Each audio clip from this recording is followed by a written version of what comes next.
ପିଇବ କଣ ଶଳା ପିଇକି ତ ଖାଲି ଗଡ଼ିବ ସେ ମଣ୍ଡପରେ ଆଉ। ଆରେ ମୋ ପୁଅର 21 ହଉଛି ଶଳା ମାରିଦେବିନି। ଆରେ ହେ ସେଦିନ ମୁଁ ତ ସାରକୁ ଏତେ ନେବୁଲାଇକି କହିକି ଆସିଥିଲି ସାରକୁ ଏପଟେ ଦେଖା ଦୋଷ ନାହିଁ ଏଇଲୁଣି ଆଉ।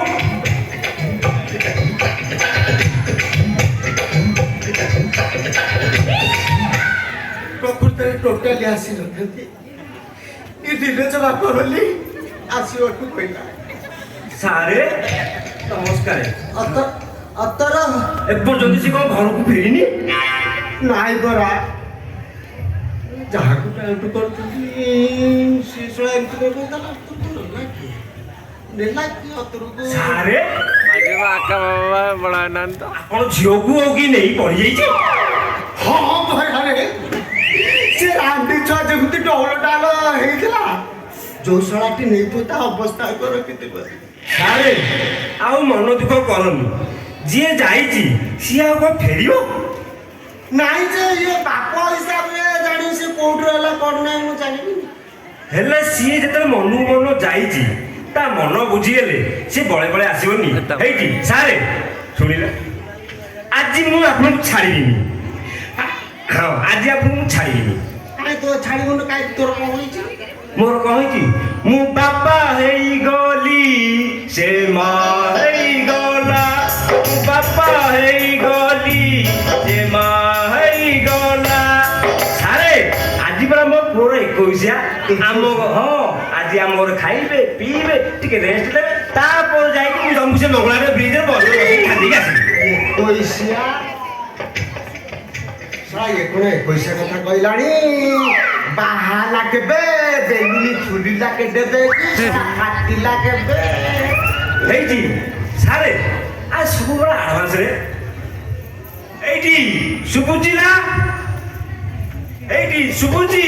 ଆଏ ଆମ ଘର ସାର ଆସିଛନ୍ତି ଆଏ ବେଗିରି ଆସ। ମୋ ପୁଅ ନାଇଁ ନାଇଁ ନାଇଁ ତମ ପୁଅ ନାଇଁ ନାଇଁ ନାଇଁ ଆମ ପୁଅକୁ ଶୀଘ୍ର ନେଇକି ଆସ। ଏ ଆମ୍ବାନୀ ଟିକେ ଶୁଣିଲ ବାହାର କେତେ ବର୍ଷ ହେଲାଣି? ବର୍ଷକୁ ସମୟ କାଇଁ ଏଇ 3 ମାସ ପରା। କଣ 3 ମାସରେ ଗୋଟେ? ହଁ ବର୍ଷକୁ ଗଣ୍ଡାଏ? ହଁ ଇଏ ମଣିଷ ନା ଛୁଆଟାର ମେସିନ୍? ବର୍ଷକୁ ଗଣ୍ଡା ହେଲେ ସେ ମେସିନ୍ର କାପାସିଟି ରହିବଟି? ସାରେ ସଦାବେଳେ ଆପଣଙ୍କର ଏମିତିଆ କଥାବାର୍ତ୍ତା ହେଇଛି। ଦେଖିଲ ମୋ ପୁଅ କେମିତି ହେଇଛି? ଭଲ ସୁନ୍ଦରିଆଟେ ହେଇଛି। ତା ମା ତ ନିଶ୍ଚିନ୍ତ ସୁନ୍ଦରିଆ ହେଇଥିବ। ଆଉ ତା ମା ଅସୁନ୍ଦରିଆ ହେଇଥିଲେ ଏମିତି ପିଲା କଣ ପଡକ୍ଟ ହେଇଥାନ୍ତା? ଏ ବାପା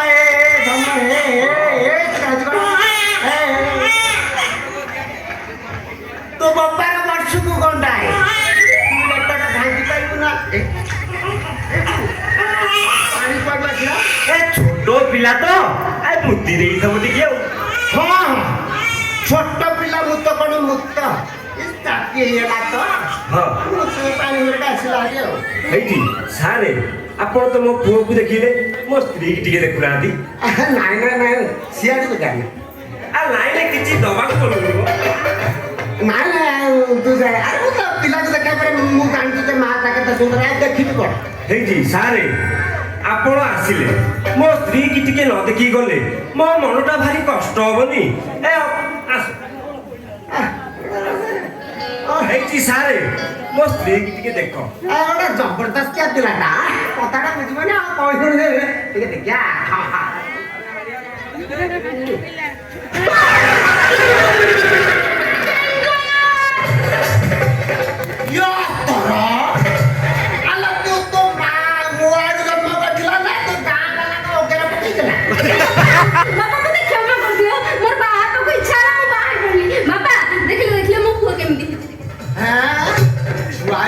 ମୋର ଇଆଡେ କଣ ବେଲେ କଣ ହେଇଯାଉଛି? ଅରେ ଶଳା ତୁ ତ ନିବାଡୁଆ ରହିବୁ ବୋଲି କହୁଥିଲୁ ପୁରା ତ ବାଳର କାଶ ଦେଖେଇଛୁ ରେ। ମୁଁ ଆଉ କଣ କରିଥାନ୍ତି? ମୁଁ ନଷ୍ଟ ପ୍ରାକ୍ଟିକାଲ କରିକି ମୁଁ କରିଦେଇଛି। ଆଉ ନା ଗୁରୁର ବେକ ରଖିଛୁ। ତାହେଲେ ଆପଣ ମୋ ଗୁରୁ ନା ମୁଁ ଆପଣଙ୍କ ଶିଷ୍ୟ। ନାଇଁ ତୁ ଶଳା ଏମିତି ପ୍ରାକ୍ଟିକାଲ କଲୁ ଯେ ମୋ ବାପା 14 ପୁରୁଷରେ ପୁରା ଫେଲ ମାରିବ ତୋଠୁ। ମାରିବି ହଉ କାମ ତ ସାରି ସାରିଲଣି ହଁ। ଆଉ ତତେ କହିବି ମୁଁ ଚାଲିଲି କି?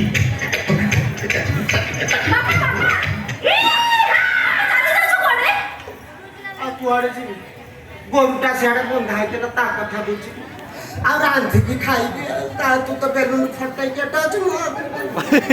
ବାପା ଆଜି ରୁହ ଆମ 3 ଜଣଙ୍କୁ ଆଶୀର୍ବାଦ କରିବ ଆଉ ଖାଇ ପିଇକି ଯିବ। ଶ୍ୱଶୁରଜୀ ଆଉ ଡିମାଣ୍ଡ ଦିଆହବ ଦିଆହବ ହଁ ହଁ କେବେ ନା ଦେବି ଆଉ ହେଇଛି ଆମ ପୁଅକୁ ଧର ଟିକେ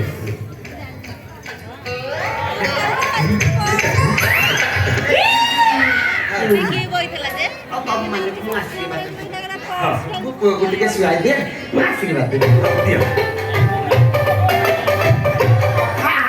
ତୁ ମୋ ନା ଆଉ କାହାର କିରେ ମାଙ୍କର ଟିକେ ଆଶୀର୍ବାଦ ଦେବି ବାପା